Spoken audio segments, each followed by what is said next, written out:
Willie D Live. What's up, family? If it's your first time checking out the show, let me know what city, what state you're coming in from. If you're outside of the U.S., let me know what country you represent. Throw up your flag. Family, I need you to smash up the likes, smash up the likes, smash up the likes. Also, if you have not done so already on YouTube, after you subscribe, there's a little bell next to your subscribe button. Go ahead and click that thing right now so you can get your notifications each time I drop a new video like this. That way you'll be in the loop. I let a few hundred of y'all come in, then I'm going in. But in the meantime, in the between time, I'm going to give some shots out to the early birds, starting with Dun, Dun, Dun. OG, man. What's up? Star Jammer. What it do, Cheryl, in your area? What's up? Global. What it do? Appreciate you. Connie Hodge. I see you. What's up, Biggie? Biggie 97. Sweet beloved. African pride. Need some African pride right about now, the way they getting sold out by their own presidents and rappers in the U.S. Yeah. Sandra, what's up? What's up, Cass? Jason Lightbearer. Jason Lightbearer, what's up?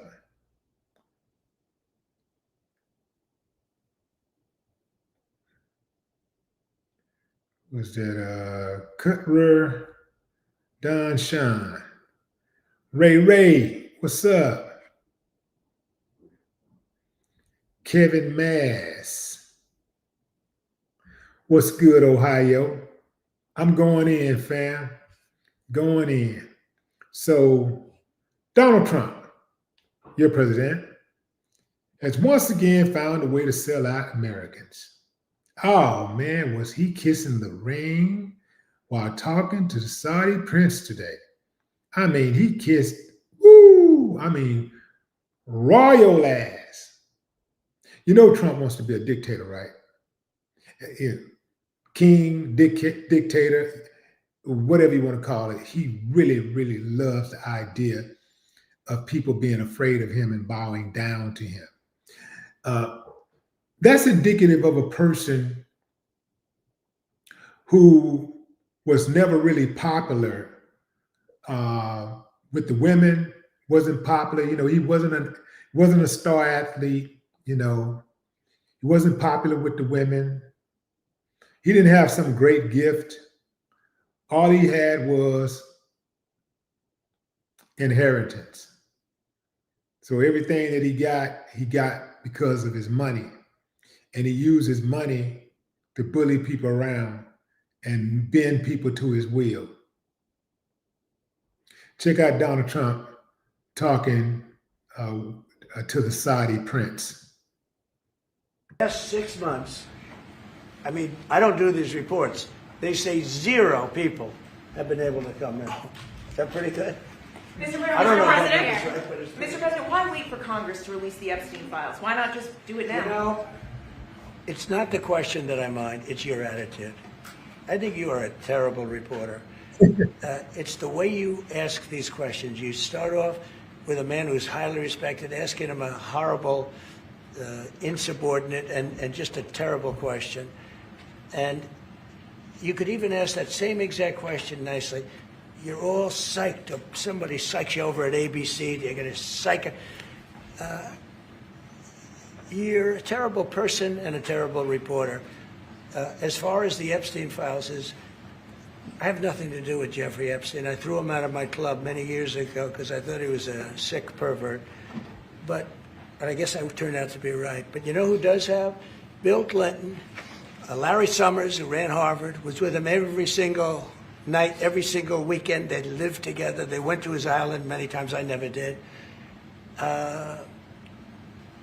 Andrew Weissman, I hear. All these guys were friends of his. You don't even talk about those people. You just keep going on the Epstein files. And what the Epstein is a Democrat hoax to try and get me not to be able to talk about the $21 trillion that I talked about today. It's a hoax. Now, I just got a little report, and I put it in my pocket, of all the money that he's given to Democrats. He gave me none, zero, no money to me. Oh, by the way, fam, make note of this, please. You know, America is $37 trillion in the hole in counting. 37 trillion. This dude makes a claim that within a year, they'll make up $21 trillion of that deficit.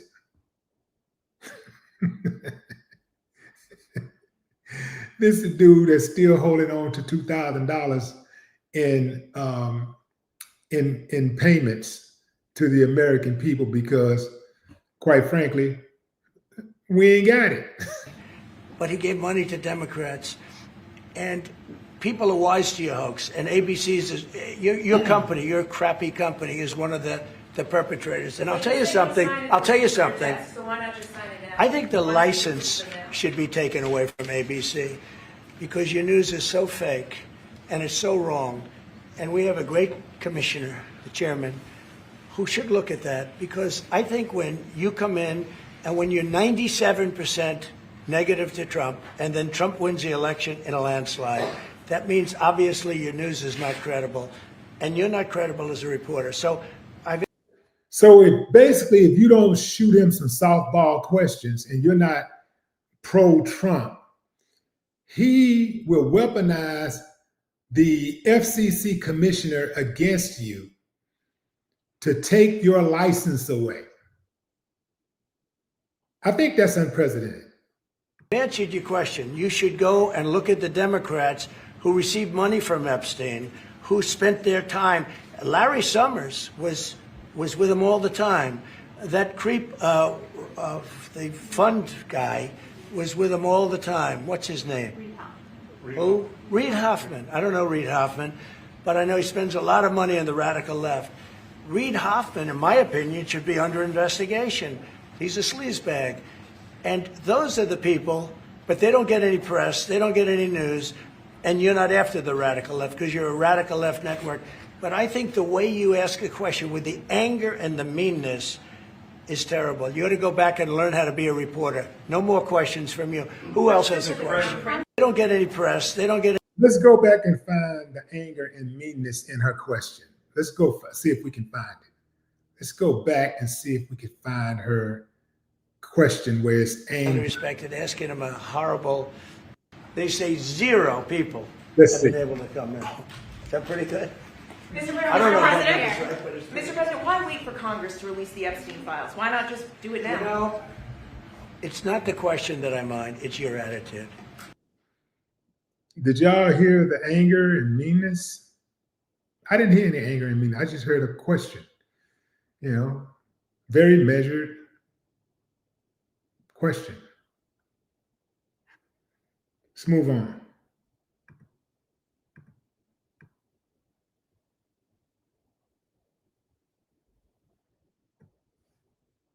Andrew Weissman, I hear. All these guys were friends of his. You don't even talk about those people. You just keep going on the Epstein files. And what the Epstein is a Democrat hoax to try and get me not to be able to talk about the $21 trillion that I talked about today. It's a hoax. Now, I just got a little report, and I put it in my pocket, of all the money that he's given to Democrats. He gave me none, zero, no money to me. But he gave money to Democrats. And people are wise to your hoax. And ABC's is your company, your crappy company, is one of the perpetrators. And I'll tell you something. I'll tell you something. So why not just sign it now? I think the license should be taken away from ABC because your news is so fake and it's so wrong.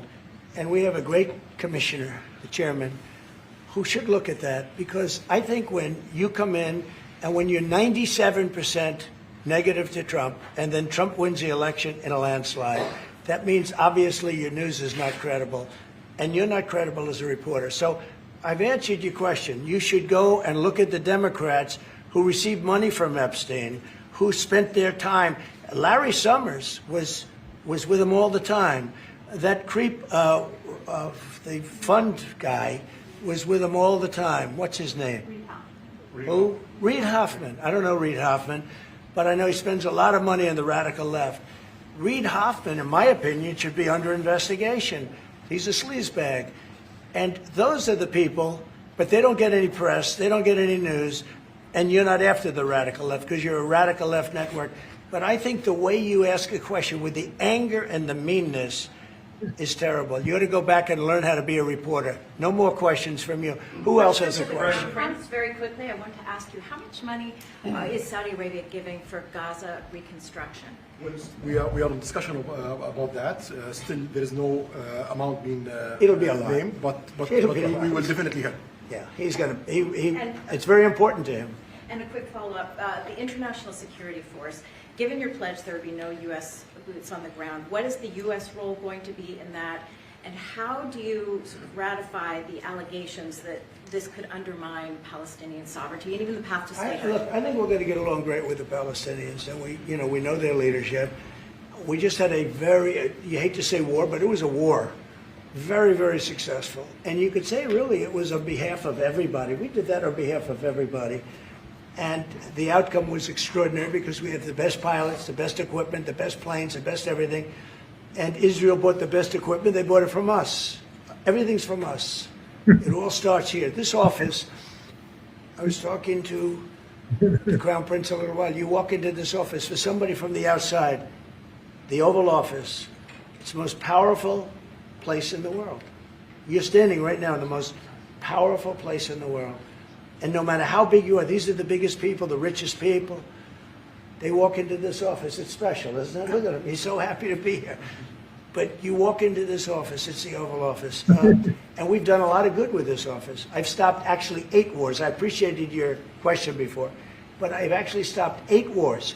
I have another one to go with Putin. I'm a little surprised at Putin. It's taken longer than I thought. But we stopped India and Pakistan. I could go through the list. You know the list better than I do. I'm very proud. And I stopped one. What to do? Ready to start again. You know, there's one that was Have an update ready on to start, where things are and they're with doing very well. So and it all took place right here. So let me get this straight. We're the most richest. We're the most powerful. But we're over in Saudi. We're bringing Saudi prince over to the U.S. begging for money from the Saudis. We got so much money. We're doing so well. Why are we begging from the Saudis? We know that America does not like the Saudis. We know that for a fact. So how is it that we're doing so well if we're begging for money from the Saudis? Watch the expression on the prince's face as Donald Trump spewed his ridiculous rhetoric. In the Oval Office, whether by telephone or whether by they came in. Many of these leaders have come in, and you know they signed their peace deals right here in the Oval Office. So no matter if it's the biggest business people in the world or the greatest leaders in the world, the biggest leaders in the world, like the gentleman on my right, everybody walks into the Oval Office and they say, wow. And now, by the way, the Oval Office is in the kind of condition that it should be in. Whether you look at the walk or the marble floors or anything down the road, we're fixing the White House. We're building one of the greatest ballrooms ever to be built. You know, we have an event tonight, and we're going to have about 118 people because we have a very small room. For 150 years, they've wanted a ballroom, and now you're going to get a great ballroom. And I have to say, I probably made a lot of enemies because in your honor, we're having a dinner tonight, a beautiful dinner tonight, and we have a very small room, right? It's called the East Room, and it's beautiful, it's lovely, but it's like for a little cocktail before you go into a ballroom. It's a very small room. They've wanted a new ballroom for 150 years. We could have sold the big ballroom out 3 times in honor of this gentleman. So I made a lot of enemies because I have a lot of people that are invited tonight or are unable. So let me get this straight. So they wanted a ballroom for 150 years. So he decided, okay, well, that's what they wanted. Let me get the ballroom. We've wanted equal rights for 400 years, 500 years. We've wanted peace and tranquility, safe neighborhoods, education, all of these things. And I'm not just talking, when I say we, I'm not even just talking about Black folks. America's education system is in the dumps. So why hasn't he dismantled the education system that we know of today and rebuilt it since he's feeling generous? To come because of the size constraint. But you know what we'll do before I leave office? Let me answer that right quick, because restructuring the U.S. Educational system, or even the U.S.'s economy, it requires critical thinking, and he ain't got none. We'll have another dinner because we'll have it ready long before I leave office, and it's going to be beautiful. It's a very popular thing what we're doing. And by the way, no government funds. It's all put up private money, all private money. And in the case, I think there's a restriction on foreigners. Otherwise, I could have asked you just for a check, okay? But there's a restriction. These are all private individuals that put up a lot of money to build the ballroom. Not one penny is being used from the federal government. So it's really a nice thing. But I look forward to it. I just pointed it out. This would be a perfect night to have that ballroom open, Susie. If we had that open, we'd have a lot of people very happy. Right now, we have a lot of unhappy people because they all want to be with us tonight to honor this great man. Thank you all very much. Thank you. Thank you, Brad. Thank you, Brad. Everybody out. Let's go. Thank you, guys. Thank you, Brad. Let's go. Thank you, guys. Thank you, guys. Thank you, Brad. Let's go. Let's go. Thank you, guys. Thank you. CBS News 20. Oh, so there you have it. Donald Trump, your president, selling out the United States for a few crumbs. You know, we're this great nation, but yet we're begging Saudi Arabia for money. Begging Saudi Arabia for money. And let me break this down for y'all, fam. Let me break it all the way down for you. Trump walked into that conversation thinking he was showing strength, but he ended up giving away more than he understood. While he tried to impress the Saudi crown prince with how much access, power, and influence he personally controlled, he accidentally revealed just how cheaply he was willing to trade America's interests for his own ego, business prospects, and flattery. Instead of acting like a head of state protecting U.S. leverage, he treated the moment like a private deal maker trying to close a sale.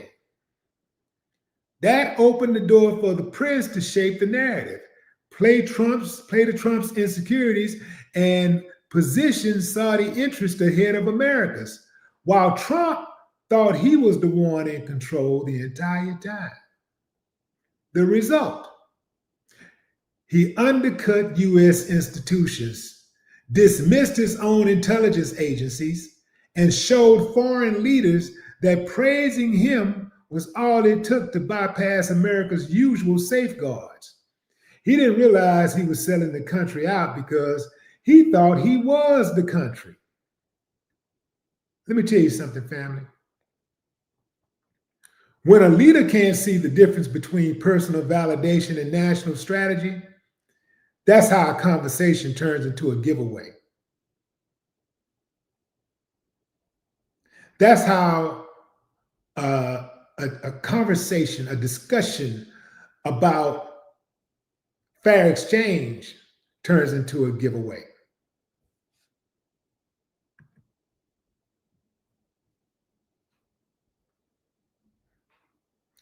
The Saudis are not stupid like Trump think they are. They're not stupid by a long shot. And they know America is hemorrhaging financially.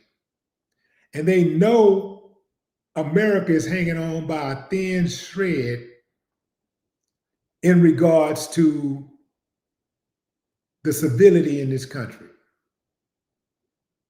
Starting at the top, the leadership is uncivilized, and it has trickled down to their constituents. Everywhere you go in this country, people mad. Everybody mad. Everybody ready to kill. They want to shoot.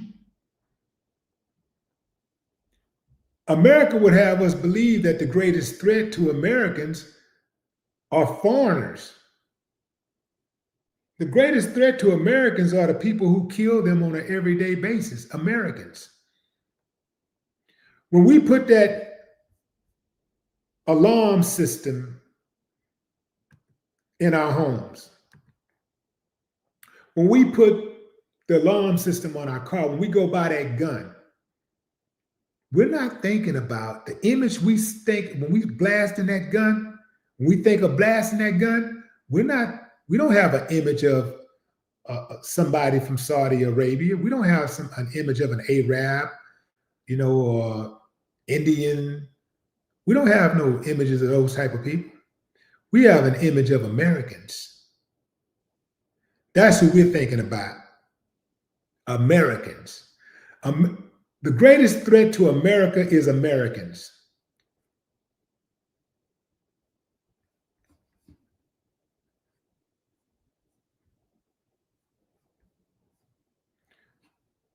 What's up, Jerome Street? Rita Michelle Brothers, what's up? Shamaya.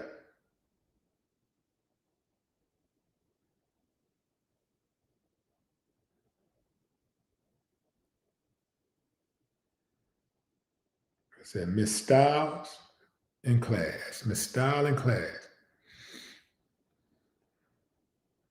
Christopher Gardner. King James. Lovely Delight. What's up?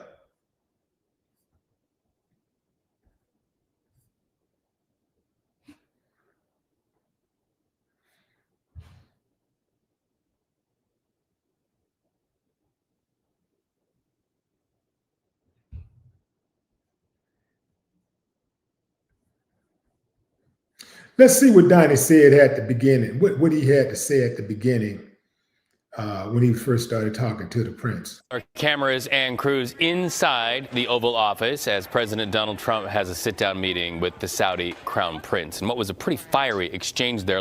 For 4 years, we're going to be 21 trillion for 1 year. I think that's hard to believe. The biggest in history was a certain country, 3 trillion. We're going to be 21 trillion.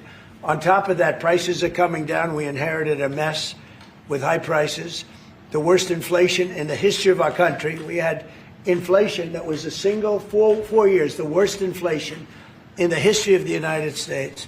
Gas prices through the roof, and that's after destroying our petroleum reserve, which was meant for wars and big emergencies, not to try and win an election.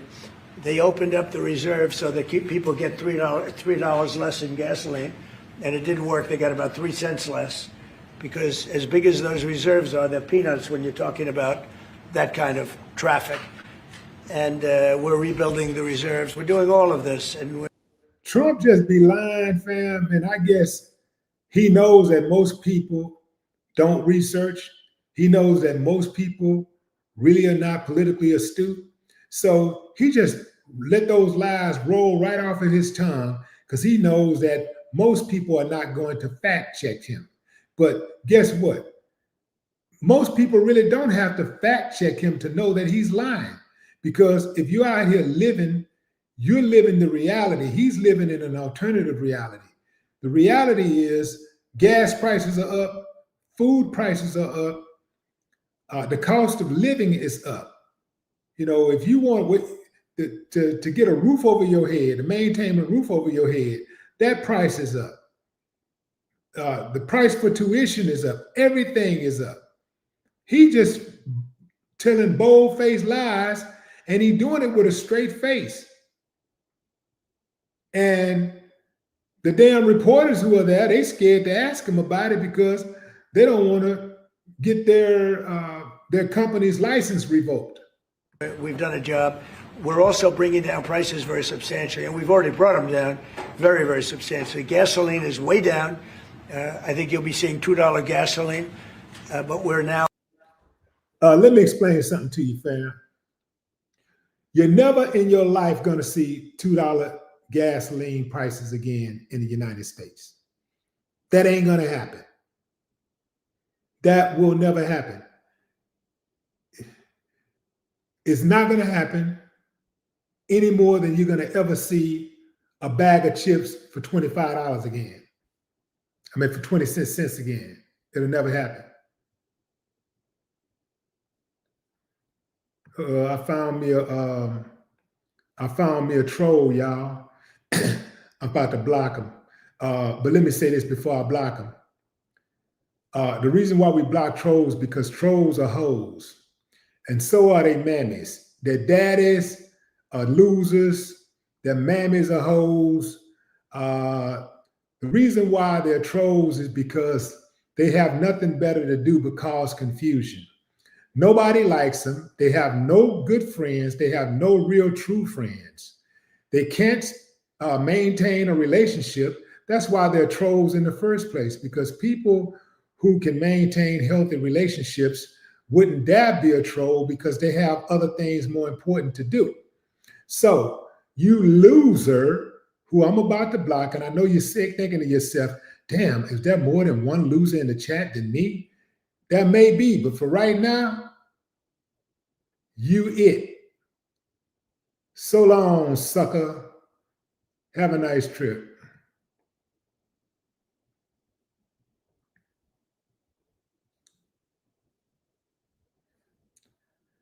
All right, and that's how you do it, fam. That's how you do it. You don't even say them clowns' name. You don't even say the clown's name because that's what they look for. You got to do the opposite of what your enemy wants you to do at all times. Always do the opposite of what the enemy wants.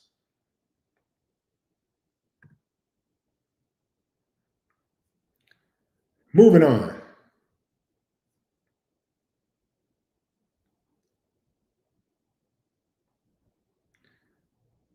Is that for real?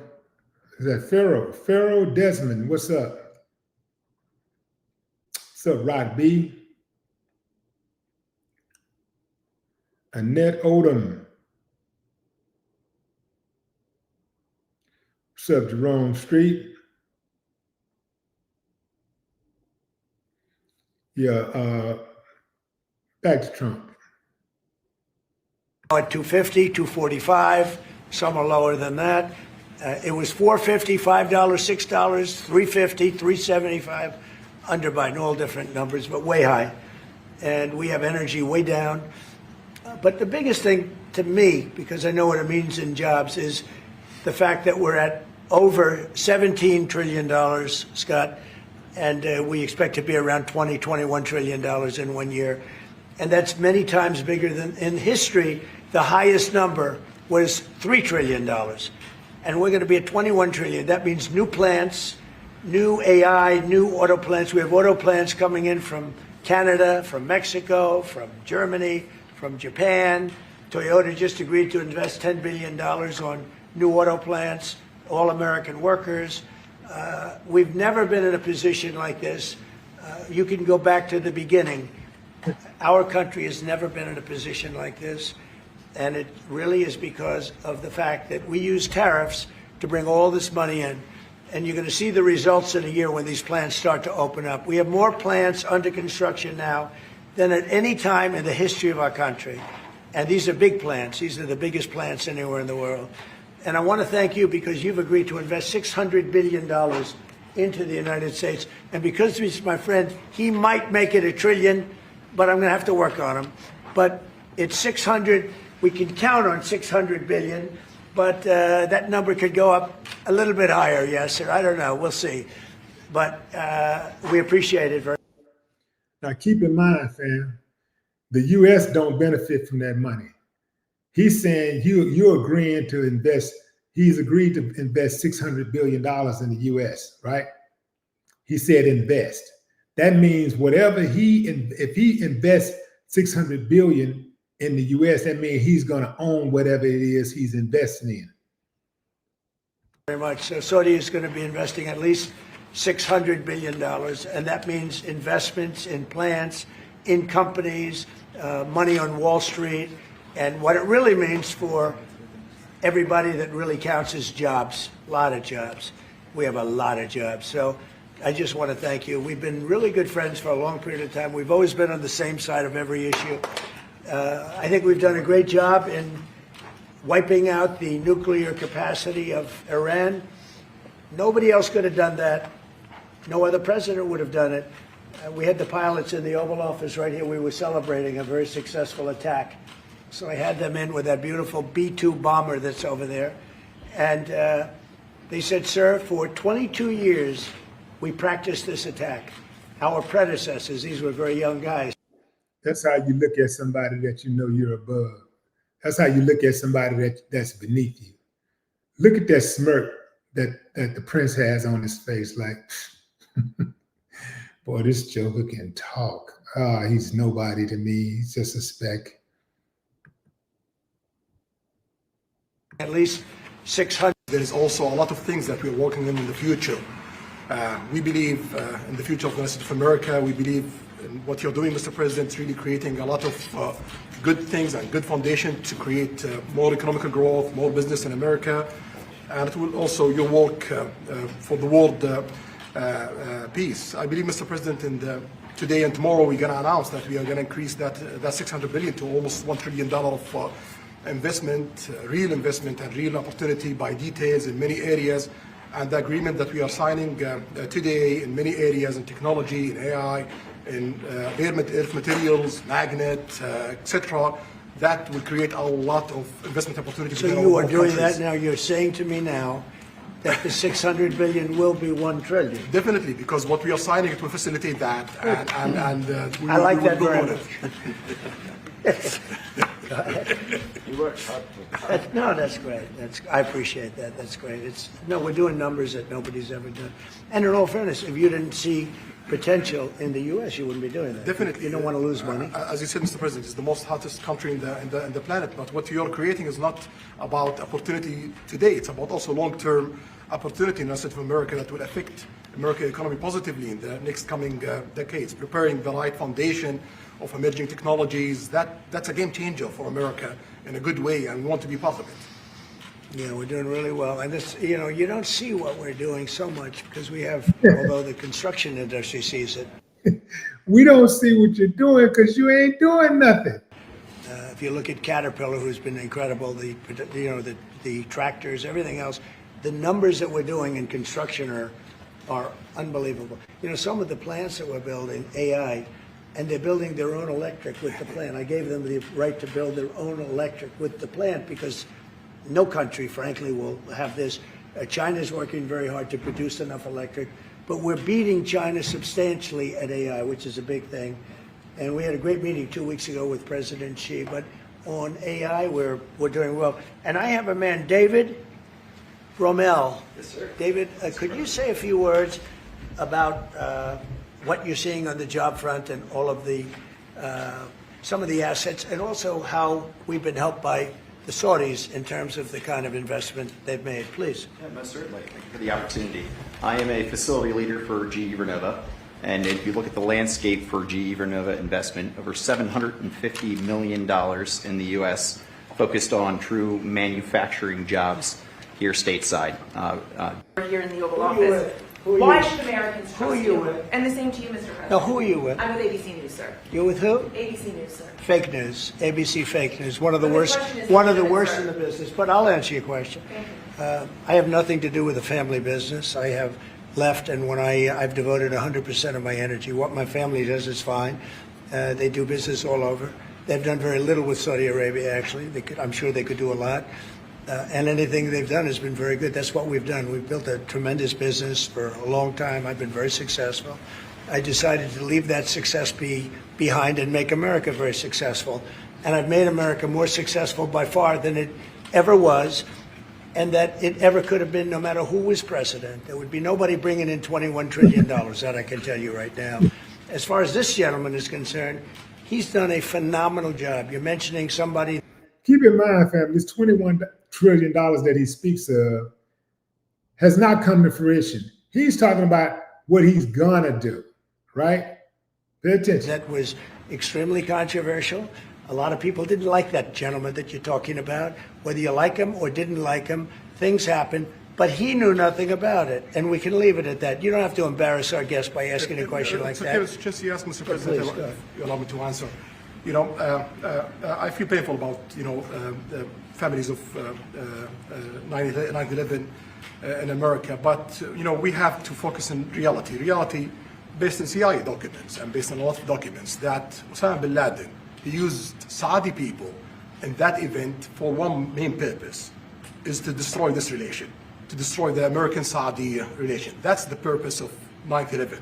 So whoever buying that means they are helping Osama bin Laden's purpose of destroying this relation. He knows that strong relation between America and Saudi Arabia, it's bad for extremism, it's bad for terrorism. And we have to approve him wrong and to build our relation, continue developing our relation. It's critical in the safety of the world. It's critical against extremism and terrorism. About the journalists, it's really painful to hear, you know, anyone that been losing his life for, you know, no real purpose or nothing illegal way, and it's been painful for us in Saudi Arabia. We've did all the right steps of investigation, etc., in Saudi Arabia, and we've improved our system to be sure that nothing happened like that, and it's painful and it's a huge mistake, and we are doing our best that this doesn't happen again. Mr. President, on this side, Mr. Thank President. you, Mr. President. The Crown Prince has been instrumental in helping lifting the sanctions on Syria. Will there be any joint investment between the U.S. and Syria? And will you visit Damascus? Are you from Syria? No, but Where are you from? I'm from Palestine. Oh, you're making a lot of progress, huh? Very good. They like me. The Palestinians like me. The Palestinians are doing very well, actually. I think we're working very closely with a lot of people that Support Saudi Arabia to serve its goal to achieve the vision of 2030. But I will try to. again, we're thinking about keeping Saudi Arabia strong and vital and in a pretty tough part of the world, tricky part, right? Tricky part, a lot of tricky people. But he thinks about his country and I think about my country. I don't want to sleep. President Trump, do you expect a formal civil nuclear deal to be reached soon? Can you talk to us about that aspect With of who? today's, with Saudi Arabia? I can see that happening. Do you think that an agreement will happen today? First of all, he talks about how the reporter insulted the guest by asking a question. And he just insulted his guest by saying that there's some tricky people in that part of the world where Saudi Arabia is located. And he said, he said it's a tricky part. It's a tricky part of the world. And he said, it's some tricky people.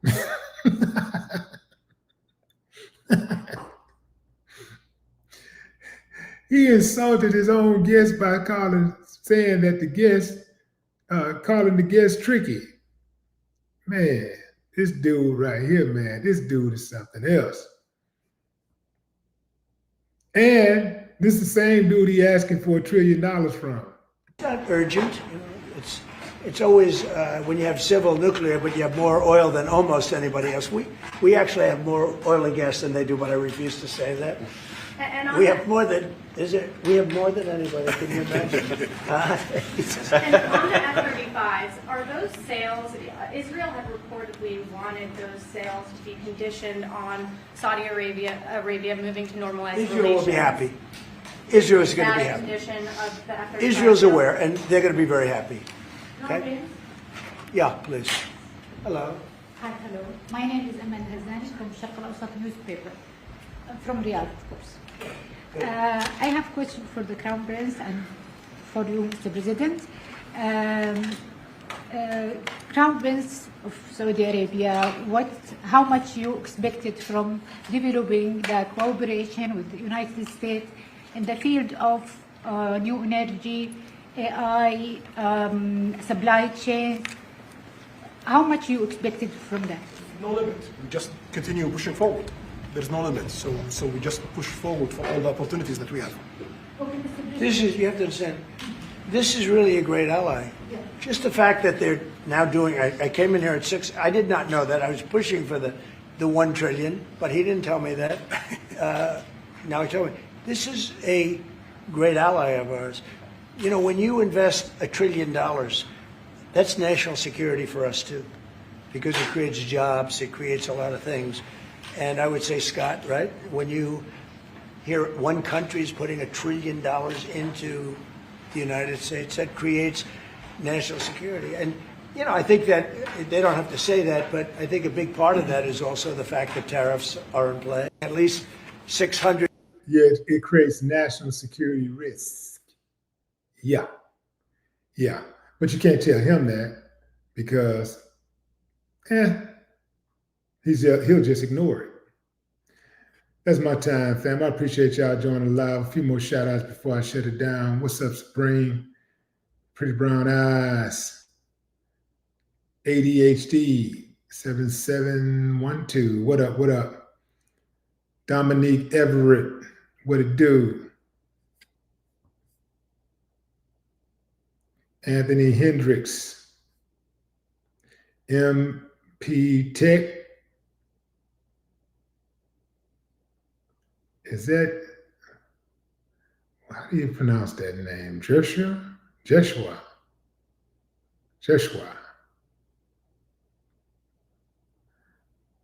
All right, fam, that's my time. Ursula B. I'll holler at y'all in a minute, fam. Enjoy the rest of your morning, afternoon, or evening, wherever you are in the world. No more talk.